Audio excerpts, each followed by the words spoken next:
How you doing, YouTube? Matt with Massive Beer Reviews, back with yet another review.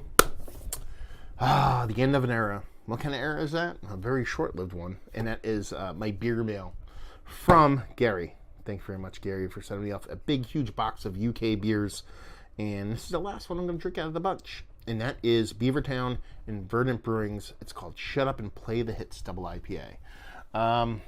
Yeah. Don't know why I left this one for last.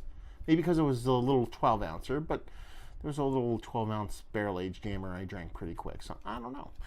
But yeah, he sent me off a big box of beers, and most of them are hop-forward stuff. And this is the only one. No, there was two beers that were not Verdant. Technically, this one is a collab with Verdant, so there's one beer that definitely wasn't Verdant or Cloudwater. And this is the only collab in there.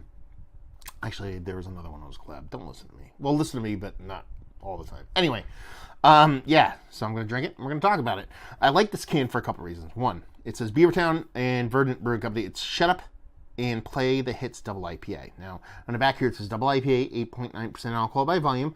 Drink fresh, do not age. This can is, it was canned exactly a month ago, so that's not that old.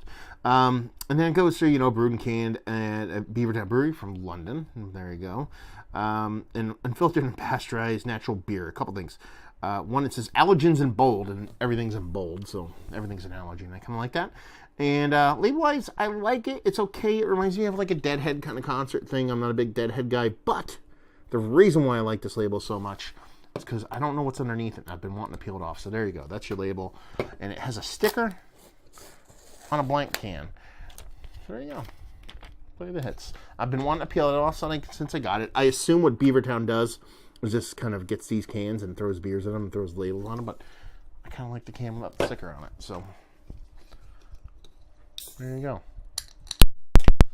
It has a very old school IPA vibe look to me.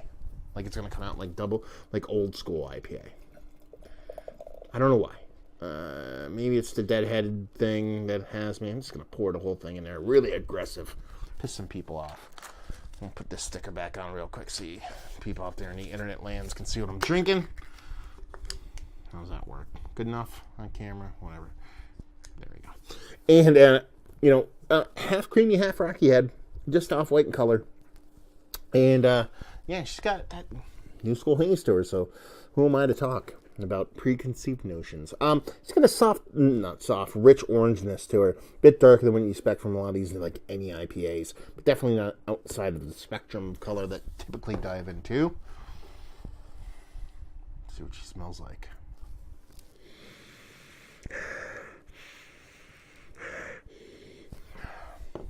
Definitely get a kind of stinky and sticky.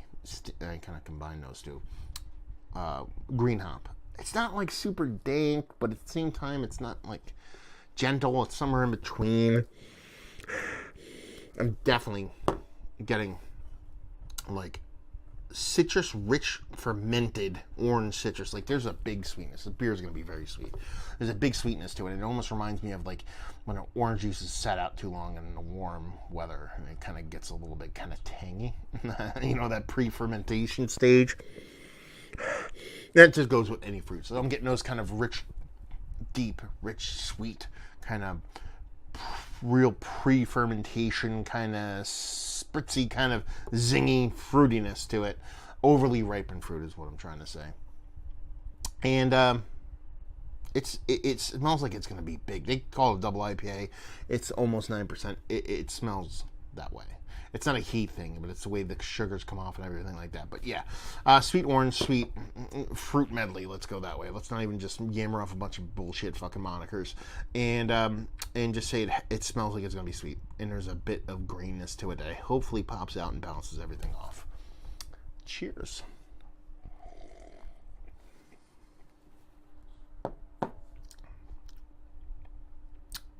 Almost got it.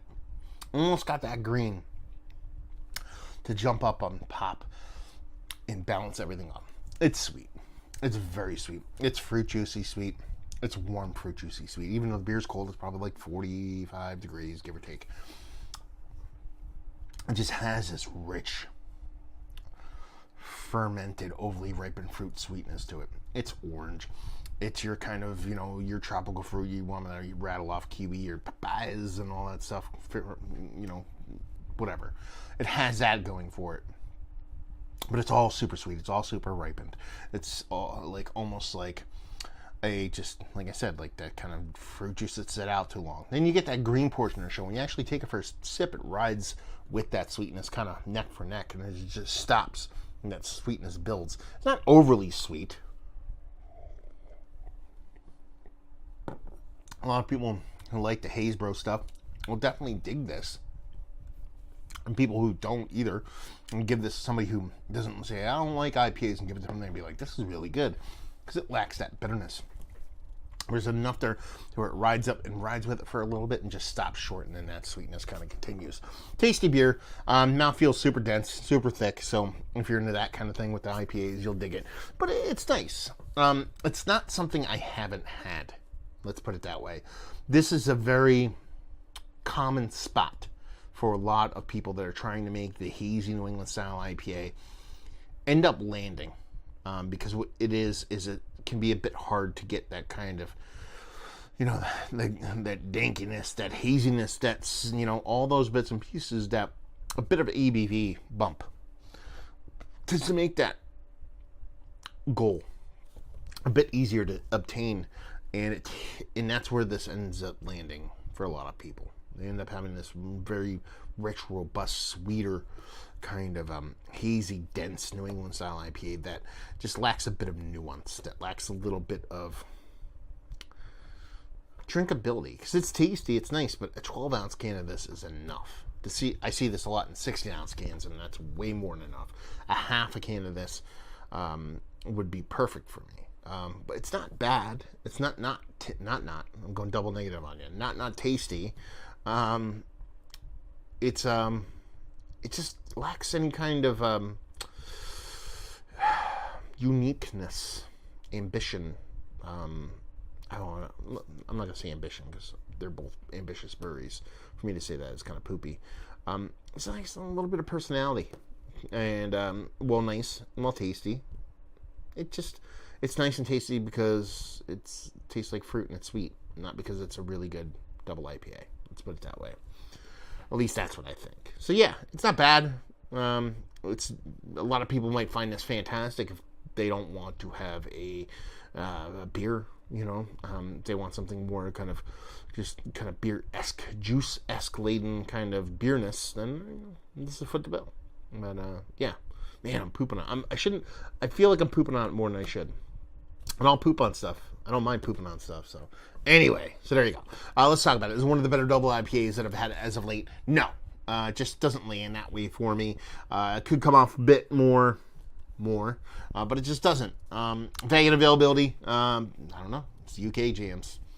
Maybe Gary can clue us in, or any of those UK guys, and leave you with, if you like what we like this. If you like the sweetness, if you like that fruit juiciness in beer form, but more juice form than beer form, then this is going to be what you're looking for. If you want kind of balance and you want a bit of kind of depth and personality, it might be a little bit lacking. So there you go. Another review in the books. Down there, words and stuff if you want to talk about it. If you want to find me somewhere else on the internet, Facebook, Twitter, Instagram, Untapped, Massive Beers, all four of those places. If you want to check out my podcast, you're more than welcome. Beer Massive, MASSIF.com, or your favorite podcasting app, type it in.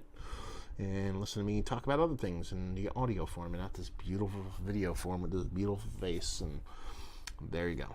Another every down. So hopefully you guys enjoyed the review. Hopefully enjoying a nice, big, juicy, hazy New England style IPA right now. And hopefully see you next time. Cheers.